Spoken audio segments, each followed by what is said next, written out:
Hii ni MTV Online na leo ni Ijumaa Oktoba 31, 2025. Tumaini langu ni mzima wa afya. Jina langu ni Abel Tsongo, nitakaye kutangazia toka jijini Butembo, Kivu Kaskazini Mashariki mwa Jamhuri ya Kidemokrasia ya Kongo. Taarifa zetu zaanzia huko Mangojipa wilayani Lubero, ambako hali yaendelea kuwa ya wasiwasi kufuatia mashambulizi la watu wanaozaniwa kuwa ADF katika vijiji mbalimbali ikiwemo Pankoi, eneo la uchimbaji madini. Watu wenye silaha wanaozaniwa kuwa ADF walishambulia vijiji vitatu kilomita 5 kaskazini mwa Mangojipa wilayani Lubero, Kivu Kaskazini, hii ikiwa mfululizo wa mashambulizi na mauaji ya raia wasio na hatia. Mashambulizi haya mabaya yameripotiwa hii Alhamisi Oktoba 2025. Wapiganaji toka kundi la kigaidi la ADF walishambulia wakulima katika mashamba la Malewe, Petema na Pangoi, eneo la uchimbaji madini muhimu kwa ajili ya kusaidia wakazi na kulazimisha watu kukimbia kwa mara nyingine, japo eneo hilo limepokea maelfu ya watu kutoka katika vijiji mbalimbali wakiogopa mauaji katika sekta ya Bapere ambayo kwa sasa yaandamwa na mauaji kila siku. Wapiganaji hao walishambulia pia ngome ya wapiganaji wa Zalendo iliyowekwa kwa ajili ya kulinda doria eneo la Pangoi kwa ajili ya usalama wa wachimba madini na kuchoma kwa moto nyumba zilizojengwa kwa mbao na kuteka watu wengi ikiwemo watoto wenye umri mdogo. Baada ya mashambulizi, mwili mwingine wa mchimba madini uligunduliwa Manzali kwenye barabara Mangojipa Fatua. Tangu kuripuka kwa mashambulizi eneo la Mangojipa, miili iliyogunduliwa kwa sasa imefikia idadi ya watu 18 waliopoteza maisha. Wakazi waishio upande wa kaskazini mwa Mangojipa waishi hali ya wasiwasi, wengi wao wakilazimika kuhama na kukimbilia eneo la usalama, hasa Mangojipa na vijiji vingine ikiwemo jiji la Butembo. Kwa sasa ikiwa vigumu kupata taarifa zaidi kutokana kwamba wakazi wengi wamehama vijiji na kukimbia. Tukitoka Lubero tunarudi katika mji wa Butembo, ambako watu 6 wamefariki hii Alhamisi kwa kuangukiwa na upango kufuatia mvua kali, baadhi yao vijana ambao walikuwa katika ujenzi wa jengo, hii ikiwa kufuatia mvua kali inayoshuhudiwa eneo hilo muda huu ambao kila siku kukicha kumeshuhudiwa mvua na visa vingi vya mafuriko. Leo jeudi 30 Oktobre 2025 kunako quartier Mutiri commune de Bulengera tumeweza vraiment kupigwa na mshiba ambayo imeweza kutubeba watu 6, na hao watu walisema wanaugama vula ambayo iliweza kunyesha kunako mugini ya Butembo. Malheureusement yule ya hiyo nyumba kulikuwa mire ambayo ilikuwa imechoka na iliweza kuangukia kwa hiyo nyumba, na mwa hiyo nyumba parmi watu 6 kulikuwa watu 3 wa mwa hiyo nyumba, na parmi watu 3 kunakuwa wa minere 2 na tate moja ambaye alikuwa ndani ya hiyo nyumba. Na kwa hiyo watu 3 kunaongezeka proprietaire moya wa shanti ambayo ilikuwa najengwa pembeni ya hiyo nyumba, na kunakuwa vile wa maso 2 vile nao ambao wameweza kupoteza maisha yao kunako hiyo aksida ambayo imeweza kujiproduire kunako vile ya Butembo. Na ifo kukumbusha kama siku ya 6 mwezi wa 9 2025 tena jambo kama hiyo iliweza kupitikana mwa hiyo quartier ya Mutiri, na kwa hiyo sisi kama shirika la raia tunaita population ya mkomine ya Bulengera ku vigilance. Tukitoka Butembo tunaelekea Tanzania, ambako maandamano bado yaendelea kwa siku 3, wananchi wa Tanzania wakipinga shughuli za uchaguzi na kuomba kufuatwa haraka na kuanza upya. Kuta imetoka hiyo. Ile kitu inachoma moto ile.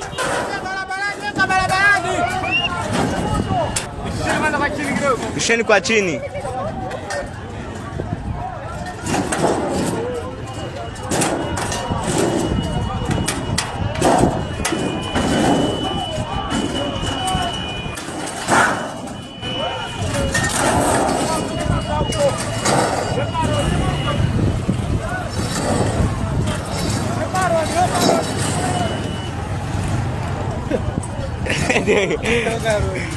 Ina iko rodi. Hiyo ni siku ya kwanza bado kesho. Yaani inapiga mpaka usiku hii. Walisema Tanzania hawezi kuandamana. Hiyo kitu lazima ichomwe hiyo.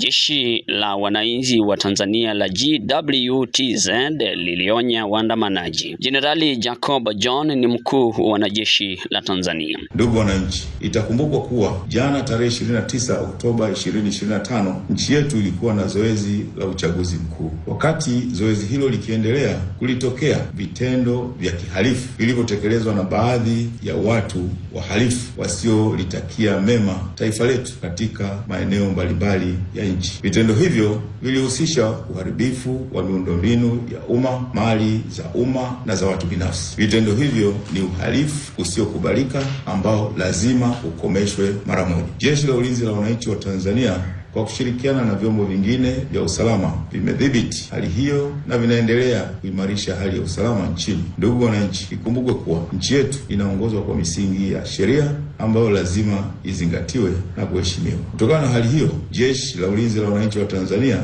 linawataka watu wote wanaojihusisha na vitendo vya kihalifu kuacha vitendo hivyo mara moja ili kuepusha madhara yasiyokuwa ya lazima kwa ustawi wa jamii na taifa letu. Endapo vitendo vya uhalifu vitaendelea, Jeshi la Ulinzi la Wananchi wa Tanzania kwa kushirikiana na vyombo vingine vya usalama vitaendelea kuchukua hatua stahiki kwa mujibu wa sheria. Aidha, wakati vyombo vya ulinzi na usalama vikiendelea kuimarisha hali ya usalama nchini, ninawaomba wananchi muendelee kuwa tulivu na kutoa ushirikiano kwa vyombo vyenu kwa maslahi mapana ya taifa letu. Asanteni sana kwa kunisikiliza. Huku kukiripotiwa uharibifu wa mali na vitu vingi nchini Tanzania katika mji wa mikoa mbalimbali kufuatia wito kutoka mitandao ya wanajeshi mmoja aliyejitokeza kupinga utawala ulioko kwa sasa. Wachambuzi wakiomba Watanzania kulinda amani yao uliokuwa mfano wa mataifa mengine duniani. Tukitoka huko Tanzania tunarudi DRC ambako Rais wa Ufaransa Emmanuel Macron atangaza kufungua upya uwanja wa ndege wa Goma kwa ajili ya kupisha msaada kwa wakazi, hasa chakula na dawa. Enfin, nous avons voulu des garanties concrètes sur l'accès humanitaire, la protection des travailleurs, la libre circulation de l'aide, l'absence de taxation de leur activité. Des voies, des moyens, des résultats, voilà les trois piliers de notre engagement. En disant tout cela, je veux saluer avec beaucoup de force le courage des humanitaires. Ceux qui documentent les crimes, pensent les blessures et redonnent espoir. Ceux qui, chaque jour, prennent le risque de leur vie pour sauver celle des autres. 13 d'entre eux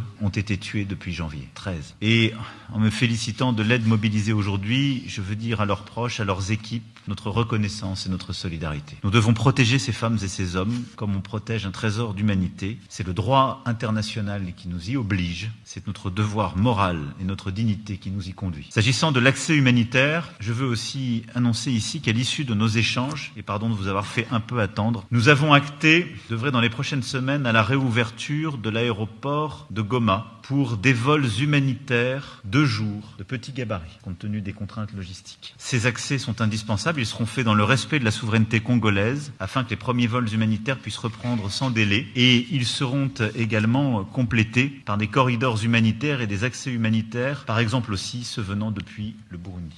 Msimamo unaochukuliwa shingo upande na upande wa Rwanda. Olivier Nduhungirehe ni waziri wa mambo ya nje wa Rwanda. Vous vous souviendrez que l'aéroport de Goma est aux mains des autorités de fait, qui sont la FCM 23. Et donc nous, notre position du Rwanda, c'est d'abord de s'assurer que les décisions soient prises dans le cadre de négociations de Doha, puisque c'est là où le gouvernement congolais et la FCM 23 sont assis pour négocier une solution à cette crise. Et donc c'est dans ce cadre-là, avec les autorités de fait qui tiennent l'aéroport de Goma, que cela doit se faire. Ce n'est pas ici, Paris ne peut ouvrir un aéroport, puisque les premiers concernés ne sont pas là. Ça, c'est la première chose. Et la deuxième chose, on parle de la situation humanitaire. Mais la situation humanitaire dépend d'une situation sécuritaire. Et quelle est la situation sécuritaire? C'est une violation permanente, quotidienne du cessez-le-feu par le gouvernement congolais, avec ses frappes aériennes, des avions de chasse, des drones d'attaque qui attaquent non seulement les positions de l'AFC M23, ceux qui ont violation des cessez-le-feu,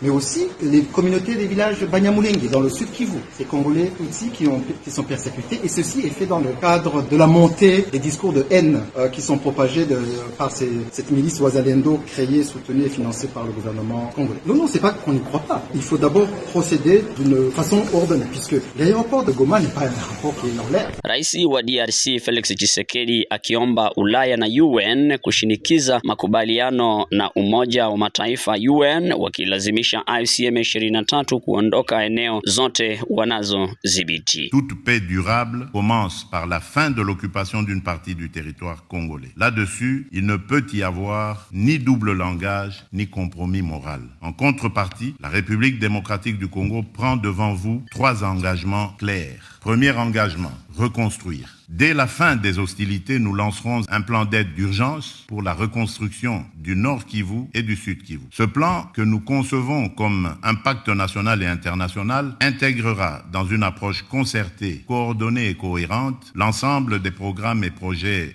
destinés à la stabilisation, au relèvement et au développement durable des provinces affectées. Il visera à mobiliser environ 5 milliards de dollars à l'horizon 2026 pour la réouverture des écoles, la réhabilitation des centres de santé, la reconstruction des routes, le rétablissement des services sociaux essentiels et le retour digne des personnes déplacées. Il ciblera ainsi la sécurité alimentaire car nourrir une famille, c'est déjà commencer la paix. Ce plan sera coordonné, unifié et transparent. Aucun territoire ne sera abandonné, aucune communauté ne sera laissée en marge. Deuxième engagement, protéger les plus vulnérables et responsabiliser les auteurs. Nous allons renforcer notre cadre juridique relatif à la protection des déplacés et des victimes de catastrophes humanitaires, notamment par l'intégration en droit national de la Convention de Kampala de l'Union africaine et l'adoption d'un dispositif légal pérenne de financement de l'action humanitaire et de réduction des risques. Dans cette perspective, une loi sur le financement de l'action humanitaire et de la gestion des risques de catastrophes sera prochainement adoptée afin de doter le gouvernement de mécanismes pérennes de financement conformément au cadre de Sendai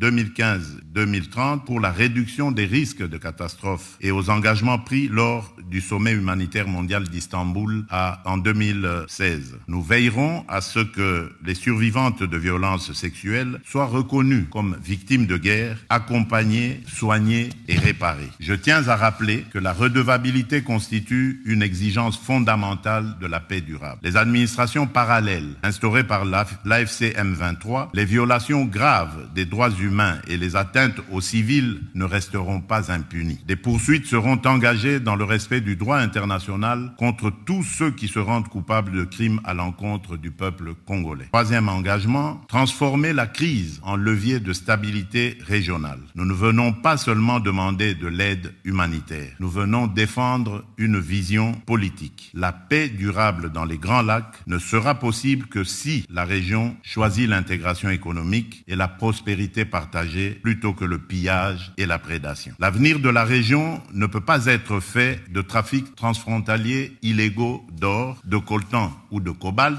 alimentant des groupes armés. Il doit être fait de coopération économique formelle, d'infrastructures interconnectées, d'industrialisation locale, de valeur ajoutée créée sur le continent et d'opportunités offertes à la jeunesse. C'est cela la paix durable. AFC M23 kwa upande wakisema hatua ya Paris haihusu muungano wa mto Kongo. AFC M23 inaonya kushangazwa kwake na tangazo lililotolewa mjini Paris wakati wa kongamano la kibinadamu na maziwa makuu la kufunguliwa tena kwa uwanja wa ndege wa kimataifa wa Goma. Uamuzi huu haujapangwa kwa wakati unatenganishwa na hali ya halisi na ufanywa bila mashauriano yoyote ya awali na AFC M23. Watu wawezaje kusema juu ya uwanja tena usafiri wa anga huko Goma wakati idadi ya watu inanyimwa akiba zao na benki kufungwa kwa amri ya serikali ya Kinshasa? Kwa hivyo tangazo la kufunguliwa tena kwa uwanja wa ndege wa Goma linaonekana kuwa lisilo la wakati na mapema katika muktadha uliowekwa na alama na mashambulizi ya ndege